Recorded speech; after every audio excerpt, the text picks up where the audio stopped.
You know, today's DSLM or digital single lens mirrorless cameras have become the next generation of camera technology, superseding that of the good old tried, tested and true DSLR camera. In this video, our consumer report explores this year's list of 6 elite mirrorless cameras, from entry to professional levels. Hey guys, I'm Jim with Techie Tech News, and these are the best mirrorless cameras of 2024.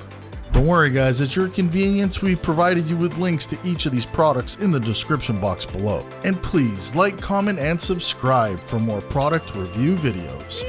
At Techie Tech News, we evaluate products for you, so you don't have to. Olympus OMD EM10 Mark IV, Best Value DSLM Camera. On paper, the EM10 Mark IV is an easy camera to overlook, but in reality it's one of the best cameras for beginners who are mainly focused on stills rather than video. It may lack advanced features such as phase, direction, autofocus, or a microphone input, but it does tick all the right key boxes for beginners. A compact body and approachable button layout make it an accessible upgrade for smartphone photographers, as do Wi-Fi and Bluetooth connectivity. Here's some of those specifications. In our review, we found that the 20.3 megapixel sensor to be plenty capable enough to capture consistently attractive images, while in-body image stabilization works a treat in shooting snaps at a slower shutter speed. Now, the 121-point contrast detection autofocus won't make headlines, agreed, but it does do a decent job of consistently tracking faces and eyes. Add classic styling to the mix, plus a handy flip-down touchscreen and an advanced photo mode that makes it easy to experiment with complex techniques, and the Mark IV proves itself as a well-rounded beginner mirrorless option. And in the future, if you need to find more tech deals, simply visit TechieTechDeals.com. Panasonic Lumix S5 II, Best DSLM for Video. The Panasonic Lumix S5 II is a worthy successor to one of our favorite video cameras, the S5. And like the S5, the S5 II is ticketed as a hybrid, but video is exactly where it excels. Through our review, we found its 6K 30p footage rich and detailed, with wide dynamic range. Its video chops are bolstered by a 10-bit recording across almost all resolutions, plus the ability to record uncropped footage using the sensor's full 3:2 aspect ratio. Quite useful for cropping content. Here's some of those specifications.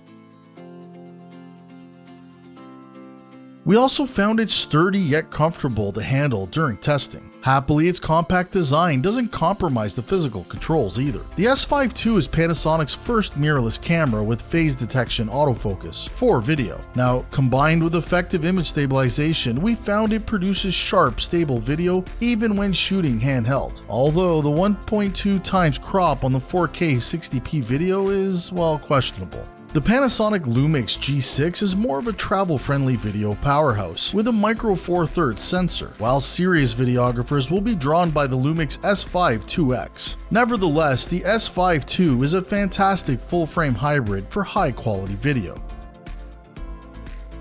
Canon EOS R7, Best APS-C Sensor DSLM.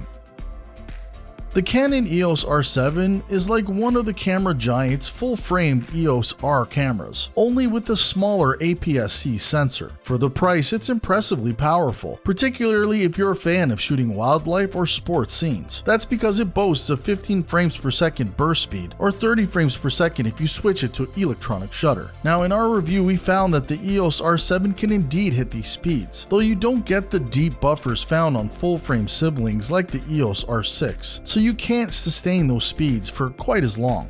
Here are some of the specs. Beyond rattling off frames of speeding animals and athletes, the EOS R7 offers comfortable handling, Canon's latest subject tracking autofocus system, and dual UHS-2 card slots, making it a camera that will also tempt pro ESO-R series fans as a second body. So what are the downsides? Well, Canon so far has only made 2 native lenses for the ESO R7's APS-C sensor. There should be more coming en route, though you can always mount existing RF lenses or adapt older EF lenses from Canon's DSLR lineup while you wait. Sony Alpha 7R5, Best DSLM for pros. At 61 megapixels, the Sony a7R5 has the same class-leading resolution as the a7R4 before it, but thanks to a new sensor and a powerful BINOS XR processing engine, our review found that the a7R5 is a better camera overall. Paired with a high-quality optics and up to 8 stops of image stabilization, we found it capable of capturing outstanding detail. We found image quality to be excellent when shooting detailed subjects, making the a7R5 a fantastic choice for landscape and studio professionals. Here are some of the details. In our tests, its AI-powered real-time recognition autofocus wasn't foolproof, but it could reliably lock onto a range of subjects, working particularly well with people, even in wider scenes. Its articulating touchscreen provided useful flexibility when it comes to framing, while the EVF is as sharp here as it is on an A7S III. If you want a high-spec full-frame powerhouse and don't mind paying for it, the a7R5 is a serious step up from its predecessor. But if you can't afford the best glass, or if you want to shoot in slow-mo 4K video, or simply don't need such a high resolution, you actually might find better value in the a7 IV. Canon EOS R10, best DSLM for beginners. Sure, there are cheaper mirrorless cameras for beginners, but none of them can match the versatility of the Canon EOS R10. Now, from our test, 2 features set the Canon EOS R10 apart for learners: its 15 FPS burst shooting rate and its powerful subject tracking autofocus, which operates across 651 autofocus points. These 2 features combine to make the R10 a fantastic performer in a range of scenarios, particularly when subjects are moving quicker. We found it particularly good at tracking the eyes of subjects. Here are some of those specs. Now, agreed, it's not a perfect camera for beginners. We found the EVF a little small and also noted the lack of image stabilization, a feature which is offered on rivals like the Olympus OMD EM10 Mark IV. Then again, we also found that the R10's low weight and deep grip made it forgiving for novices to use. We also noted positively in our review the helpful presence of the autofocus joystick. The only major drawback is the lack of native lenses currently available for Canon's RF mount. In all other respects, the R10 is a versatile option for photographers getting started. Nikon Z6 III, best overall DSLM camera.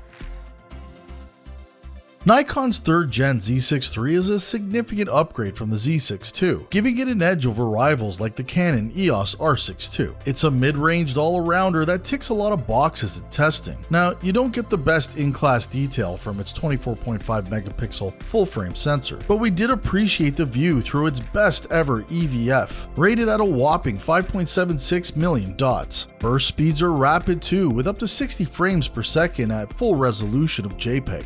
Take a look at these specs.